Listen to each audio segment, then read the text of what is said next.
What's up, guys? Today we're making picks for UFC Fight Night Prague Blachowicz versus Santos.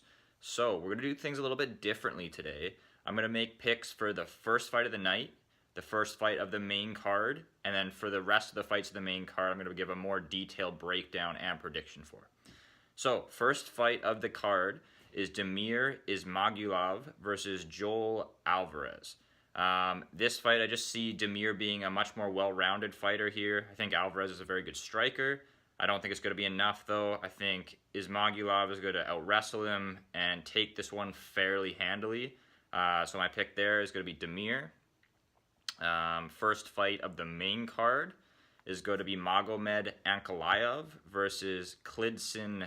I have no idea about that guy. I know Ankalaev, but haven't heard of the other guy. He's the #1 ranked heavyweight in Brazil, though, so that certainly says something, at least for his region in Brazil. However, I do see Ankalaev winning this fight. I think he's too well-rounded, and I think the Brazilian here is just going to be kind of outclassed. Maybe not everywhere, but just that well-rounded game of Ankalaev is going to be too much here. So I got Ankalaev in that one. Now, moving on to a fight that I actually care about. So, Petr versus Gian Dodson. Petr, 5'7", 67-inch reach, pretty good size for this weight class. He's only 25 years old, which is a surprise to a lot of people. Very, very new to the sport, yet a very, very skilled game. This guy is really, really good. He's fearless as well, a relentless pressure, continues to move forward basically the entire fight.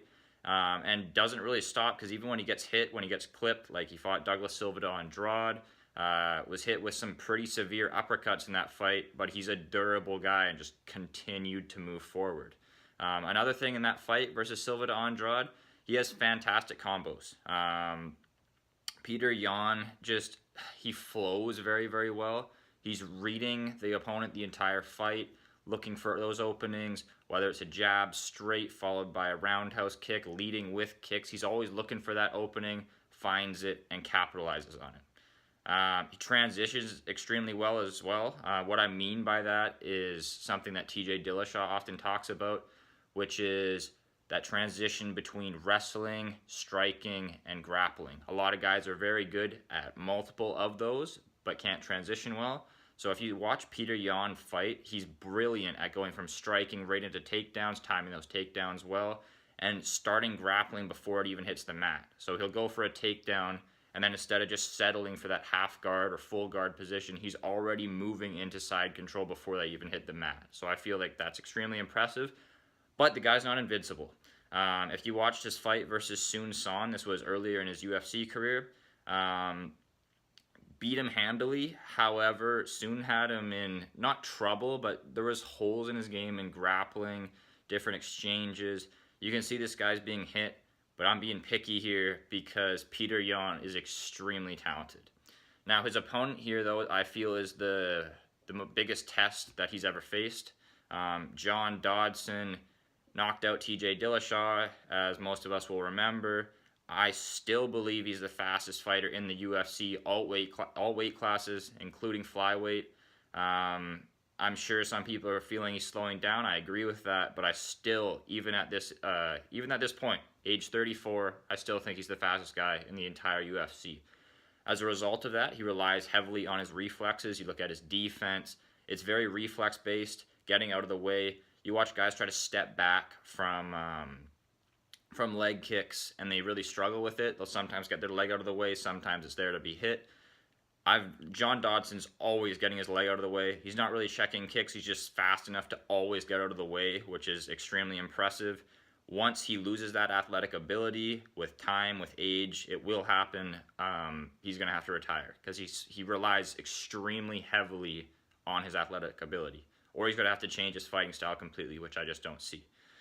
He usually starts very slowly if you ever watch him fight. Kind of Anderson Silva-esque. He's not as good as Anderson Silva. I'm not saying that. But he starts very slowly and tries to find his opponent's timing and holes. So similar to Gian, I actually think Gian is much, much better at reading his opponent. But Gian Dodson always starts very slowly.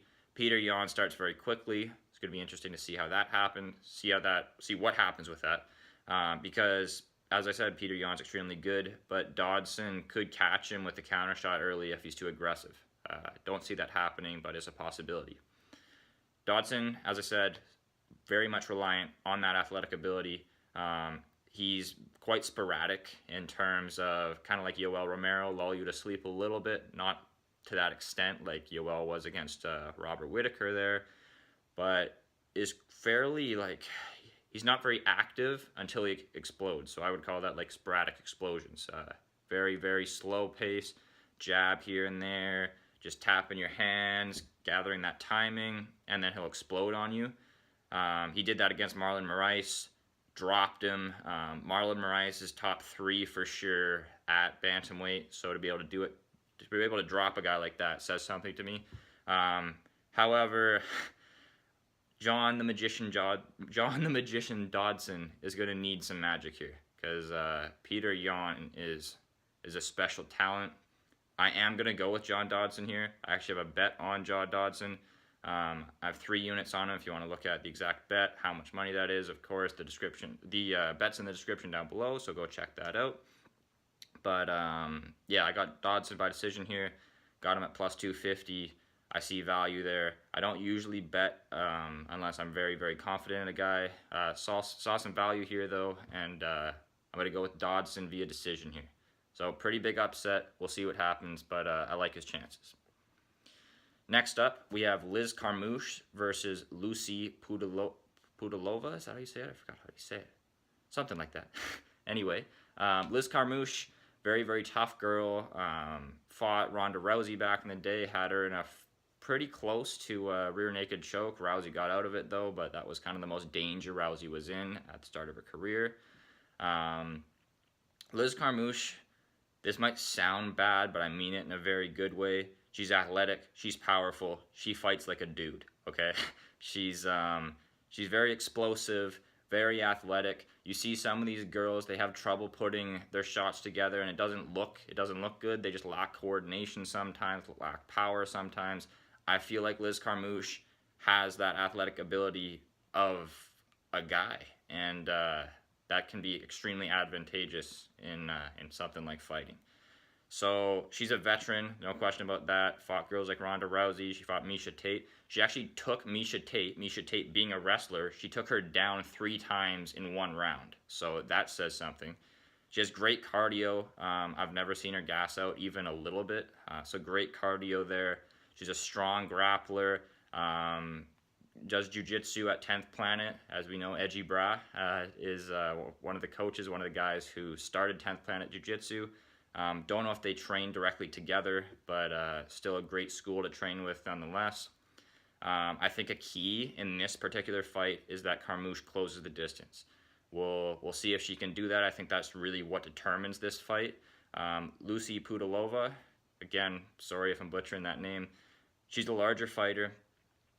She uses distance extremely well. She's actually coming down from bantamweight. I'm not sure why, because I don't think she was undersized at bantamweight. She lost her last fight to Aldana, but Aldana's really good, and Pudilova arguably won that fight. So, like, I'm not exactly sure her reasoning here as to why she's dropping down. I think long-term she fits really well into that bantamweight division. Dropping back down to 125, I don't really feel is the smartest move at this point. We're going to see, but hopefully the weight cut doesn't take too much out of her. Excuse me. She's fought Lina Landsberg as well. She lost both those fights. However, if you look at the second fight, I like just how judging works, just how scoring works in the UFC. She lost 2 rounds. She won 1, but she won the 3rd one dominantly. I think it was a 10-8 round. I think you can give that fight a draw, but based on damage, she easily won. Landsberg was a complete mess, face swollen up like a hot air balloon at the end of that fight. And I feel like that fight was a draw. First fight versus Lina Landsberg. Pudilova was very, very young. I think that was just kind of a growing period. I don't think you can really put that much emphasis on that fight. She fought Moraz, who I don't think is very, very good. Sorry, I don't think she's very good at all. And very, very close fight there. Showed vulnerability to a grapple-heavy attack. And I think that Liz Carmouche is that kryptonite here. If this fight stays on the feet, if Pudilova can use her great distance game, because she's very, very good at keeping a distance and still kind of pressuring, like she's really good at distance control, and Carmouche is going to have to get past that. So it's whether her footwork, setting shots up to try to take her down, whether she can actually get that going. I think she can, and I think Liz Carmouche wins this fight via decision. Next up, we have Gian Villante versus, I have no idea how to say this guy's last name, so I'm going to call him Michael O. Gian Villante, what can we say about this guy? Well, I don't really even understand why he's in the UFC anymore, to be honest. That may sound crazy. He trains with Chris Weidman and Ali Quinta, Aljamain Sterling, all those guys. But I don't feel he's on their level. Should be an athletic guy coming out of a football career. I think he played college football. He was a tight end, if I'm not mistaken. Uses feints fairly well. Seems to struggle to actually hit the button to actually throw punches sometimes. Once he starts throwing punches, though, he just kind of brawls and leaves himself wide open to counter shots. Guys, I just think Gian Villante is trash, man. Straight up. I don't think he's good at all. He's on the main card here, which I think is kind of a disgrace. I don't mean to sound like I'm hating on this guy, and I don't hate this guy. I just don't see any skill in his game. He doesn't fight well, okay? You look at his last few fights, fought Sam Alvey, got his ass beat, lost a decision. Sam Alvey has slowed down a lot with the evolution of the sport. Sam Alvey hasn't really kept up, in my opinion. And Gian Villante lost a decision there. He fought Ed Herman. Ed Herman, who hadn't fought in years and years, wasn't even that great beforehand. Came back. I thought Ed Herman won that fight and got robbed. They gave it to Villante. Barrosa, I remember watching that fight with a bunch of friends, and I basically told everybody, if you want to bet on this fight, don't bet on Gian Villante, because Gian Villante is terrible. He narrowly squeaked that one out too. It just showed that Barrosa isn't that great either. Is that right? Or did Barrosa win that one? Doesn't matter. It's a close fight. That's all we really need to know. Fought Patrick Cummins and lost to Patrick Cummins. I think he did. Yeah, he did beat Barrosa. But yeah, lost to Cummins. Not that much shame in that. Obviously a great wrestler, but he's just not impressive anywhere to me. You could say he's well-rounded, but like he's well-rounded at a low level of skill in all those areas of fighting. And then he fought Shogun Hua, who basically just broke the guy's face, knocked him out. Like, I don't rate Gian Villante very high. Michael O, on the other hand, no, I'm just kidding. I don't rate him very high either. He's only 23 years old, though, so I could see him improving a lot.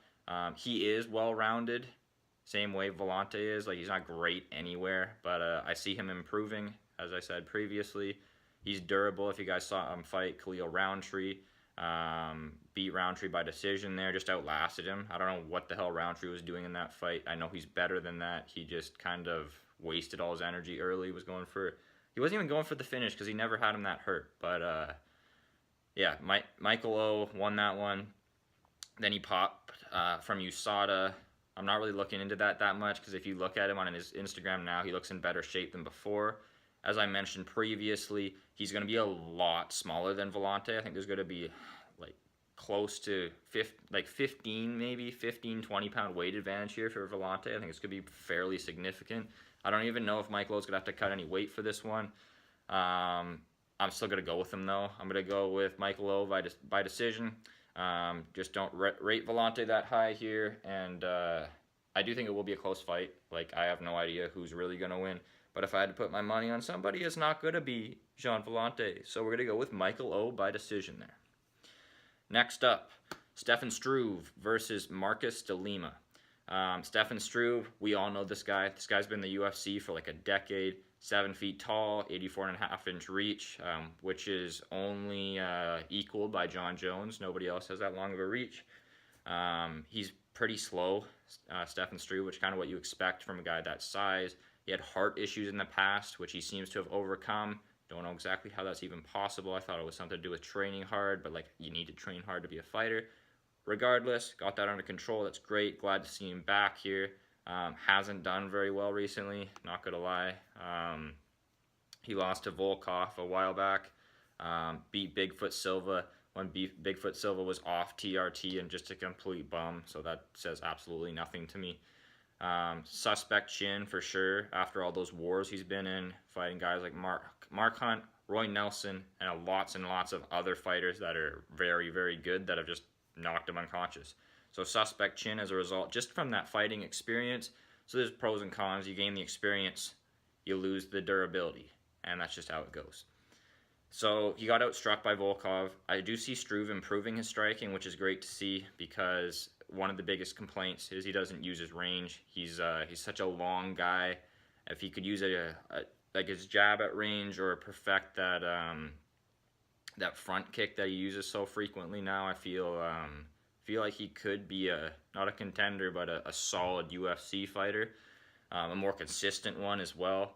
He has terrible takedown defense, so if Marcus de Lima wants to take him down, he's going to be open, and you're retarded if you do that, because de Lima's ground game is shit, and Struve's best asset, in my opinion, is on the ground. He's very dangerous. He's always looking for submissions, so that would be hilarious because I don't feel like de Lima has a good fight IQ. I could see him taking him down like a complete retard, and I could see him getting submitted as a result of that.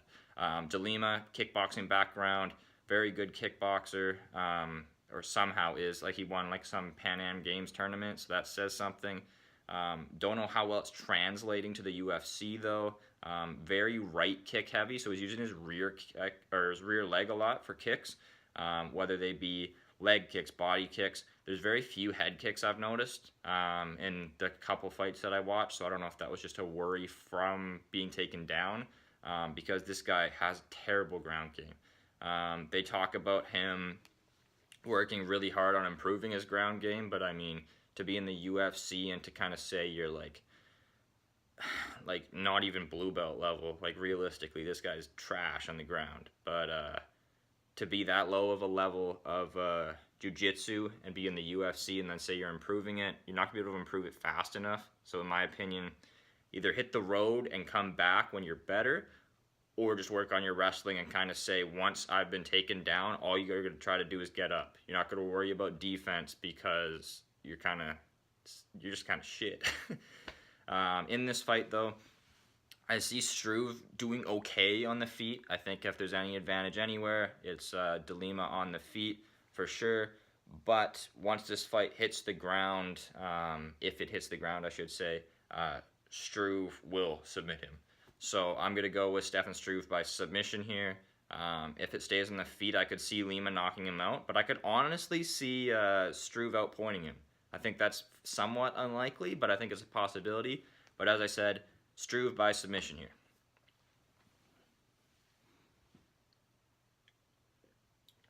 All right.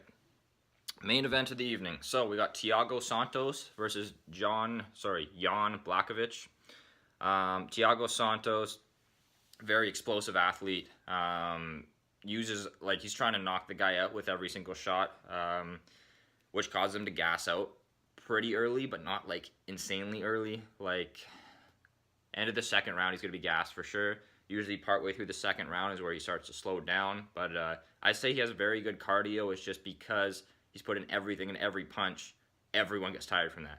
So we see that in his fights.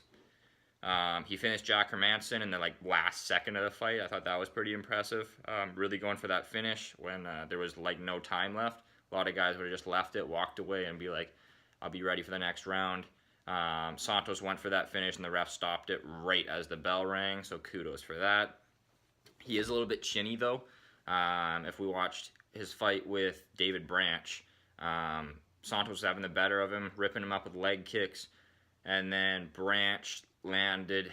It wasn't the hardest shot. It was an overhand right. It was against the cage, and Santos rolled with it, and it still made his legs go. So that's kind of sketchy to me. That just shows this guy is chinny, and he fights so frequently, getting hit in the head so often. Don't even get me started on the Manoa fight. We will. Just wait. But Yeah, he gets hit a lot. He's already chinny. I don't like his durability here. I think he should be taking more time off between fights, especially with what we saw against David Branch. But as I said, super explosive athlete, very, very fast. Trains at American Top Team. So yeah, pretty much all positives there except the gas tank. He's not bad on the ground either. So well-rounded guy, just doesn't really show it that often. Gian Blachowicz. This guy's quite deceptive. He seems like he sucks. If you just watch like highlights, there's not gonna be any good highlights of this guy. He's pretty slow. He's very susceptible to leg kicks. He gets his legs kicked off every fight, which could be a huge problem here because Santos is a pretty heavy leg kick attack. He goes both for the thigh and the outside of the calf, so that could be really dangerous here. However, Blachowicz is extremely durable. Very, very hard to knock this guy out. His range, just like I said previously in this video, he has very good distance management. So he'll be just out of reach of his opponent, and then he can counter. He is slow, though, so that counter sometimes still doesn't get there in time, and Santos is really fast, so we'll see how that goes. I like that he's been training in Thailand, so he's been working on his stand-up, on his striking. He was there for a couple weeks in January, I believe, so between his last fight and this fight, we'll see how that works out. He's got very good Brazilian Jiu-Jitsu. I think he will have the advantage if the fight hits the mat. Very good fight IQ, and I'm actually going to go with Blachowicz here. Really hard fight to call, but I just see Blachowicz, that fight IQ, being able to survive with that durability. I think one of the big problems is going to be the leg kicks, so hopefully he's found an answer for that. If not, he better go for a takedown or something. But I just see him kind of outsmarting him. Thiago Santos at this point also is just a guy who's trying to entertain the crowd, which I get because I was actually, the only UFC event I've actually ever been at was UFC Toronto, UFC 229. That was when Thiago Santos fought Jimmy Manuwa. Craziest fight I've ever seen. Unbelievable. Both those guys got rocked at least 5 times each. Manuwa got dropped, I believe, 4 times. At least 3. I'm pretty sure he got dropped 4 times. Definitely 4, including the finish. And those guys are just rock 'em, sock 'em robots, smash each other till one guy falls. I remember at one point, Thiago Santos threw, I don't even know how you describe it, like a flying, spinning roundhouse kick to the body. I don't know if he's going for the head, though. Like, these guys were flying all over the place just trying to kill each other. It was amazing and kind of terrifying. Blachowicz is not going to fall for that madness. Blachowicz completely dominated Manuwa in their second fight, which I think is a good sign. I think he just outsmarts Santos here, survives that early barrage. He's not going for the entertainment points for fight of the night. He's going for the W here, and I see him getting it by decision. So that's it for this card. Comment down below if you want to hear any more about any of these fights. You have any questions about betting, about my most confident picks of the week, anything like that. Any questions about anything MMA, please let me know. Love to discuss this stuff. And until next time, I'm out, boys. Peace.